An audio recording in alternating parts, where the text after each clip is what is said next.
Lately, I've been thinking about how loyalty even fits in to today's world.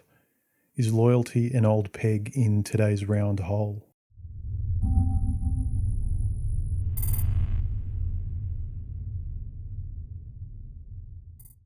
Maybe this is coming off the back of my last video discussing being a more honourable friend, but I've been struggling to reconcile what loyalty even means today as a person who's trying to live by good, honourable standards. The fast world of business is the obvious modern example. It has no time to accommodate loyalty. It's a burden. And I have nothing against the business world. It works, it's efficient, and I've always admired efficiency. But I think it plays a part in how we use and abuse loyalty today. Let me illustrate with a recent example I had in my own life. For a while now, I've been paying way too much for my electricity bill. But like many things in life, the notion of I'll get around to it sometime soon becomes never. Life sweeps you up in its routines, and so ostensibly, I stayed loyal to an entity that was continuing to take advantage of me. But recent events made switching to another, cheaper electricity provider a necessity, and so as soon as the transfer took place, surprise, surprise, my old provider calls me up with a pretty little voice on the other end of the phone saying, Great news, sir. We're happy to offer you our special retention discount of 40% off all of your future bills for a year if you'll stay with us. Isn't that great? and I replied, now you're offering me a discount when I'm leaving?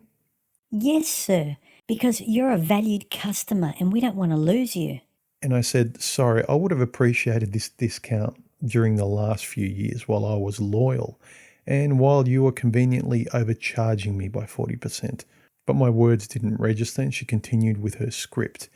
But, sir, this offer is an amazing... Yada, yada, yada. And so after a few more times of her willfully ignoring my reasons for leaving, I decided to waste my breath one last time as a parting gift and said to her, let me use a metaphor that this recorded conversation might help someone up higher understand. I said, imagine a woman who's been taken advantage of and abused by her husband for years, and then, when she's had enough and finally says, I'm leaving, then, only then, you, the husband, suddenly starts buying her flowers and treating her better. I mean, would you stay? To which she just continued, I understand, sir, but this offer... Look, I interrupted her, I've got to go. But I hope you treat your existing customers better than me before they decide to leave. Bye, and I hung up. And look, it's business. It's nothing but impersonal mathematics. Just like males and females have their nature, so too does a business. I completely get it. But the growing human concern today in headlines out there is always about the exploitation and atomization of us and our human connection, our depression, our loneliness, our skyrocketing suicide rates, people's lack of resilience, and as a consequence, we're isolating ourselves into digital straitjackets to stay as safe as we can.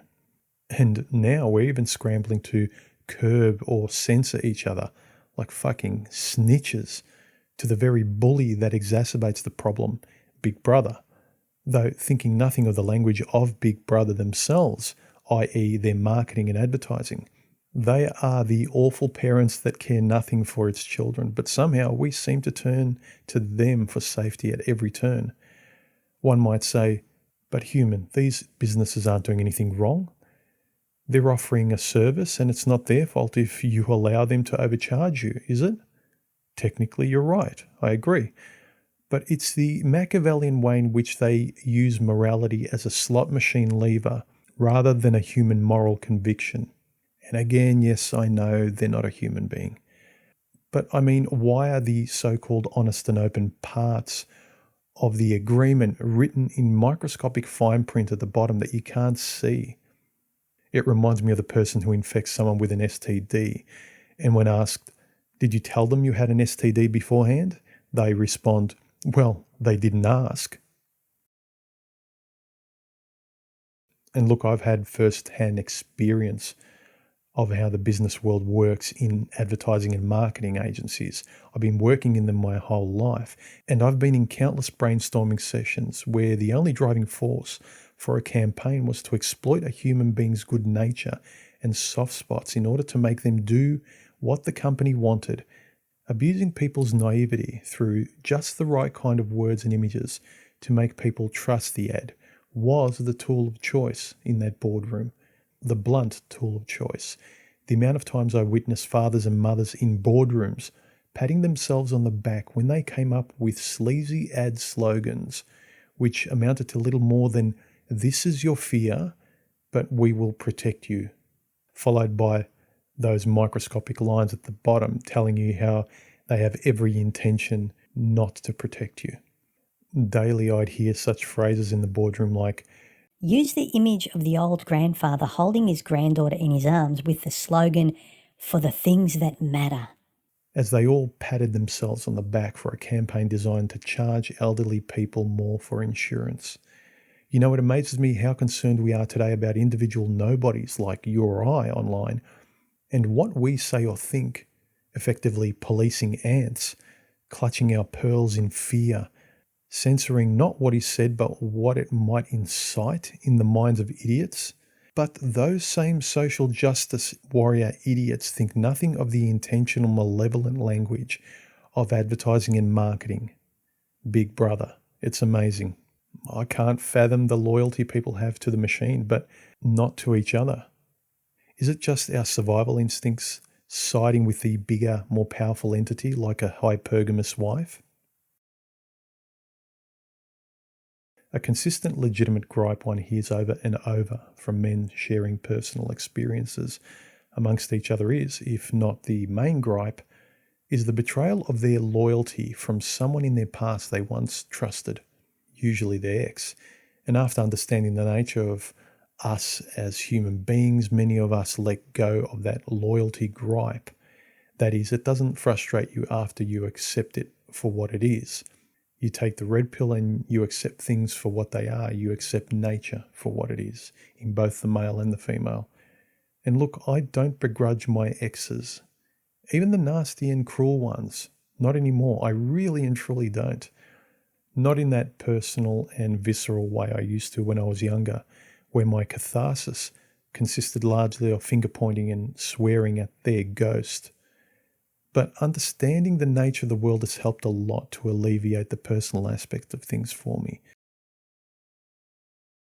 I still remember an embarrassing moment many years ago when I told an ex-girlfriend of mine that I was madly in love with at the time that no matter what you do, I'll never leave you. There is nothing you can do to make me give up on us. Nothing. Yep, I was that guy once, and you probably guess what happened shortly after that. Look, I admit it wasn't my finest hour, but one insight I've had since then is that the idea of no matter what loyalty means no loyalty at all, really, because it's based on no standards. It doesn't have any. And the hero, as I was in that moment, that rewards bad behavior with blank check loyalty does not deserve respect. He might deserve pity, but not praise. And looking back on it, I probably did get pity from my ex in those moments. Pity like one would to a dog you felt sorry for. And let's face it, for the most part, men are figuratively dogs when it comes to women in relationships. We're excessively loyal, embarrassingly so, compared to women, typically speaking. I'd say men almost have a faith in women like religion, and it's hard to break that hard wiring. Reproduction needs it, I guess, but I'd say it's always good to remind ourselves that, just like Caesar was reminded, memento homo, I think we should always be whispering to ourselves, she's just a woman, she's just a woman. I think much of our angst as men would vanish if we only remembered this more often. And there's a reason men love dogs generally much more than cats, gentlemen. We admire and love the loyalty a dog possesses as an absolute. It comes out of the box loyal. What a fine and perfect product. Man's best friend. The epitome of pure love, loyalty and devotion. The immovable, unquestionable, almost biblical loyalty of dogs amaze us. It can sit there in silence and connect with us men perfectly, without words. The same unspoken language. It'll never betray you for another. A dog is the finest definition of loyalty. Stories of dogs risking their lives for their masters. No matter how questionable the master has treated the dog's always wagging its tail in love and loyalty regardless.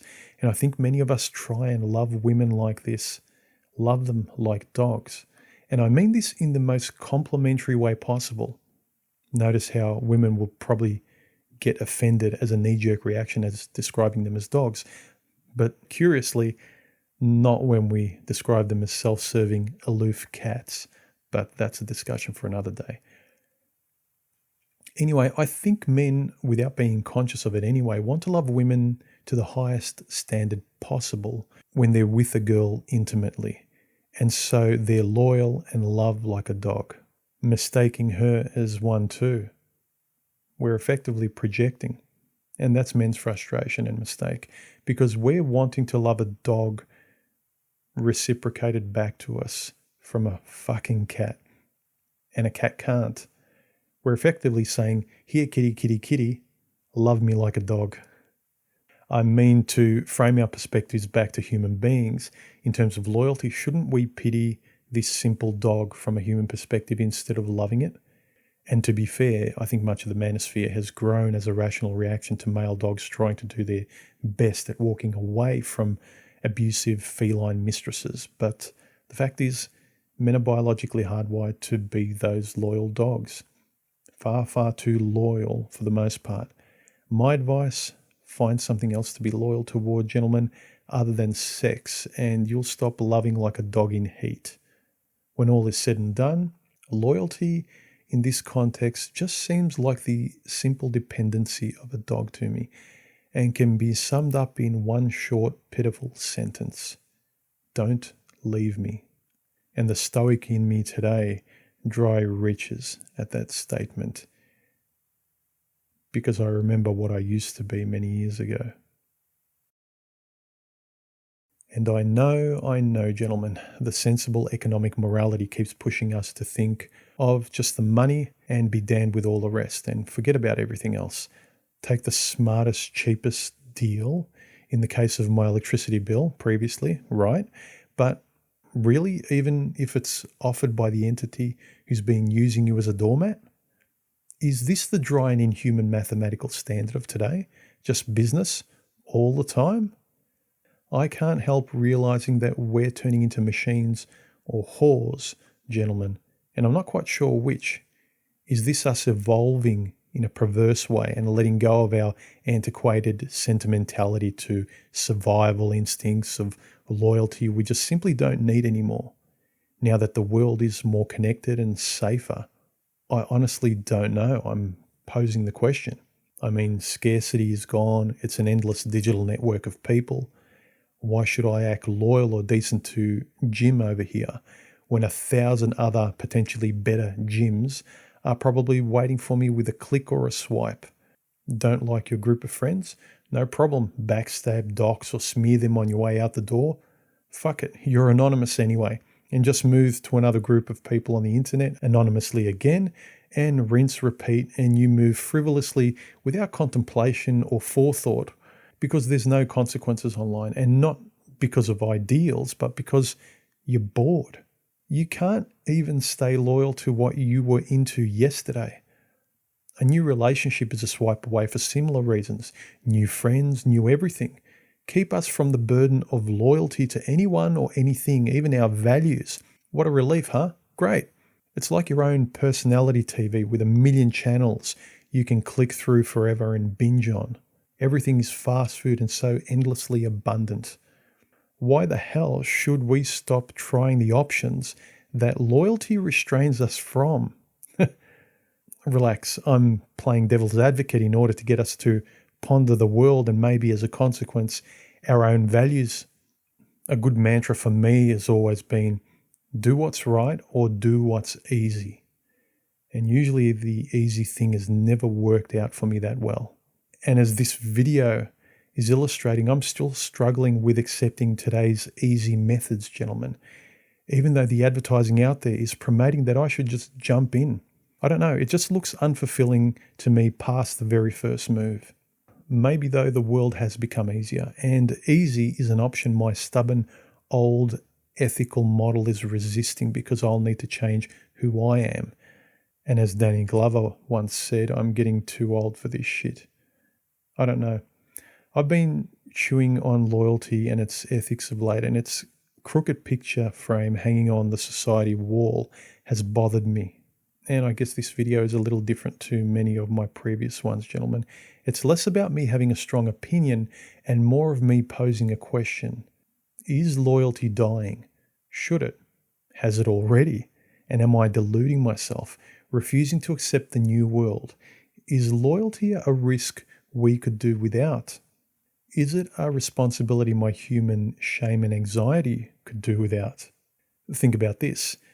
Existentially speaking, the more we're in the soup of gynocentrism, are we becoming more female, figuratively speaking, casting off the burden of loyalty and learning to do so as time goes on? Something to think about. Are more and more men over time getting in touch with their female sides in this way? Casting off loyalty and then coldly seeing the benefits of it in your world materialistically. Am I just that dog that needs to learn new tricks in today's world, gentlemen? Do we all? Our survival as a species might. But the part of me that is inspired by everything that's come before me and waking up for something good tomorrow hopes not. Maybe it's just a matter of recalibrating the old model of loyalty as we see it for today's world. I just don't know how to do it. It might just be that kind of adjustment of the compass or a new operating system. Anyway, no firm stances today, gentlemen, just thoughts on this one. Please let me know yours below and talk later. Subscribe, share, like and comment, and if you appreciate these videos, feel free to donate. Links below. I appreciate it, guys. Thanks.